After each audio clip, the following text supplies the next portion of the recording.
Hi everyone! Today we're sitting down to set up our June budget. Something I haven't done with you in a while, so there is a bit to catch you up on.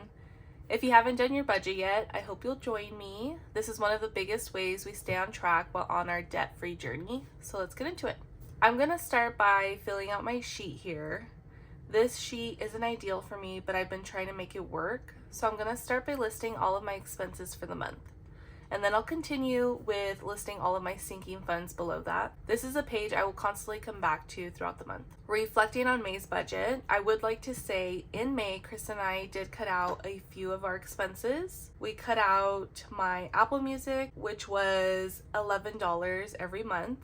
And you guys, I'm here at home, I'm not out and about, so I actually created a playlist on YouTube and I'll just play that during the day if I really want to listen to something, and that's saving me $11 a month. The next one we cut out was Hulu, which was a ridiculous amount of $96 per month. Holy cow, that's a lot of money for a streaming app when we have other streaming apps. So we did cut out those two. Another one we cut out is one of Chris's phone apps he had. It was $5 a month, but he didn't really need it. We both gave up like a personal subscription, and then we gave up our Hulu together. And together, that's $112 every month that we're saving. Just because we decided to cut it out, we don't absolutely need this, especially on a debt-free journey. So I'm really excited about that. And looking over my sinking funds, I budgeted about $100 per week for groceries for the month of May. We did go over a bit, but not too much, and I budgeted less than usual because Chris and I had gone to Costco in April. So when we were there, we stocked up on protein, so steaks, chicken, and ground beef. We actually still have some going into June, so that's great. But I know I definitely need to put a bit more into our grocery sinking funds to prevent us from going over again. So I think I'm gonna go with $150 per week. I also include our daughter's milk in this line item, which does take up a good chunk every single week. I am happy to report we haven't really bought any new clothes.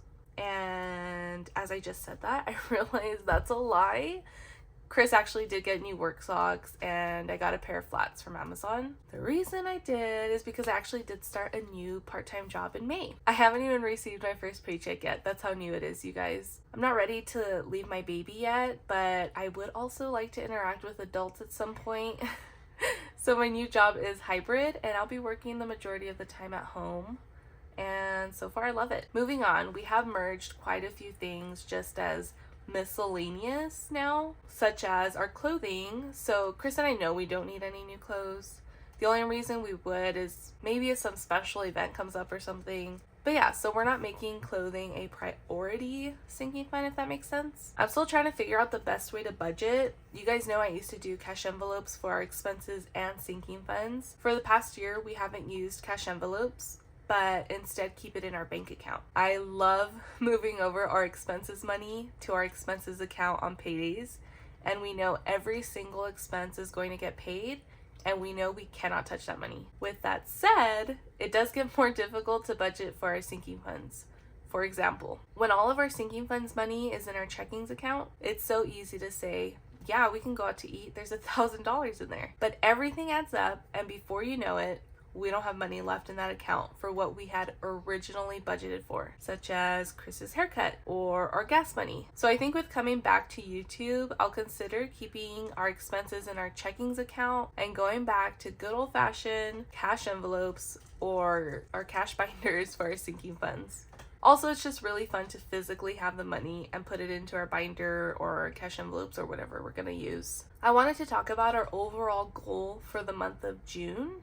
And overall, I would say our goal would be to finish the balance of my Barclay credit card. This has a balance of $150, so that is extremely doable. After that, the next debt we will be attacking is my Apple credit card. The balance on that is around $3,000, and our goal for this month would be to pay at least $1,000 of that extra. So if we keep that momentum up, my Apple card should be paid off by the month of August, which is very interesting because Chris's Apple card will also be paid off that month. That's the credit card we are attacking right now, and it's on automatic payments. So we have 2 more automatic payments and it's done. With that said, we also have our Loan E that is also on automatic payments, and that one also has 2 more payments and we're done. That one is a bit more exciting because that one is a large loan and it feels like we've had it forever. So to say we only have 2 more payments left on that is so exciting, which means in August, Chris's Apple credit card will be done, Loan E will be done, and ideally my Apple credit card will also be done. Once all 3 are paid off in August, that's an extra $1,028. You guys, that's an extra $1,028 in our pockets. Crazy. That's not including the extra $1,000 we are throwing at debt a month minimum. So after all our expenses are paid and after our sinking funds, we're left with about X amount. It should be a minimum of $1,000. I hope this makes sense. Let's just say August will be an exciting month, which is also Chris's birthday, so all good things. All right, you guys, that's our June budget all set. This is how Chris and I stay focused even when things feel tight or unpredictable. Remember, your budget doesn't have to be perfect, it just has to work for you. Every small step matters and every dollar has a job. If you haven't set up your budget yet, this is your sign to go for it. You've got this. Don't forget to like this video if it helped you or encouraged you. Subscribe if you're new and become a subbie. And leave a comment with one of your money goals for June. I'd love to cheer you on. Stay tuned and I'll see you in the next one. Bye.